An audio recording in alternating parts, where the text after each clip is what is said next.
Përshëndetje të nderuar miqtë e mi. Ja ku po ritakohemi sërish së bashku dhe ditën e sotme. Në këtë pjesë, në këtë minutazh do të flasim për Elsa Lile, një personazh që kohët e fundit u bë shumë u rikthye në fakt fuqishëm në rrjetet sociale për një lloj deklarate drejtuar Albina Kelmendit, një artiste e cila fitoi të drejtën për të përfaqësuar Shqipërinë në Eurovision. Siç duket, Elsa Lila kishte patur hatërmbetje dhe kishte patur inate të mëpërparshme.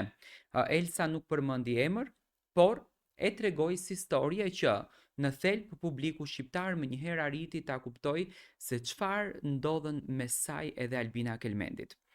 Pas publikimit të emisionit Mirëmbrëma Yje, një emision goxha i ndjekur dhe tepër i suksesshëm nga Arbana Osmani, Elsa Lila arriti të kupton që Arbana Osmani, siç duket, e ka shfrytëzuar momentin dhe është munduar që ta nxjerrën keq Elsën në mënyrën se si Elsa është shprehur dhe se si Elsa e ka treguar këtë storie dhe këtë histori. Elsa tha që emisioni Arbana Osmanit ka qenë i xhiruar më herët se sa podcasti me Grida Dumën, në podcast ku nuk foli Elsa për këtë ngjarje. Këngëtarja e mirënjohur shqiptare Elsa Lila ka tërhequr sërish vëmendjen e publikut pasi u shfaq në 2 intervista të njëpasmjeshme. Në podcastet e Grida Dumës dhe Arbana Osmanit, e njohur si një nga zërat më të rrallë dhe më të vlerësuar të muzikës shqiptare, Elsa ka folur hapur për jetën, karrierën dhe sfidat e saj ndër vite. Por ajo që ka ndezur diskutime në rrjetet sociale nuk ka qenë përmbajtja e intervistave, por toni dhe sjellja e artistes në 2 paraqitjet e fundit.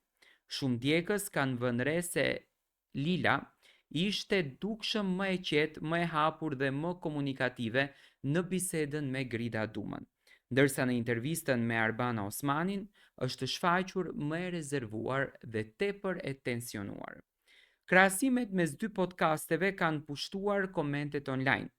Një përdorues shkroi: Elsa te Grida u dukje më e vërtet dhe më e qetë. Jo çdo ditë jemi në humor të mirë, plus që nëse këtë podcast e ke bërë pas Arbanës, duket sikur je munduar të vetë korrigjohesh. Vetëm fakti që ti je e ndërgjegjshme se në këtë botë vetëm gënjehet. Mjafton për shumë nga reagimet e tua, por gjithsesi thot, intelekti yt është për tu admiruar, thot një fans i Elsës. Ndërsa Elsa thot pikërisht këtij komenti vendos t'i përgjigjet vet Elsa Lila, duke sqaruar se rënditja e publikimit ka krijuar keq kuptime. Faleminderit për mirësjelljen. Ky podcast është regjistruar shumë kohë para tjetrit. Qetësia ime ka të bëjë ashtu si për secilin prej nesh, me presionin që kemi përballë. Me këtë deklaratë këngëtarja nënkuptoi se energjia e një interviste është produkti i dinamikës mes saj dhe intervistuesit, duke lënë të hapur interpretimin se mënyra e komunikimit ndryshon automatikisht sipas personit që ti e ndjek.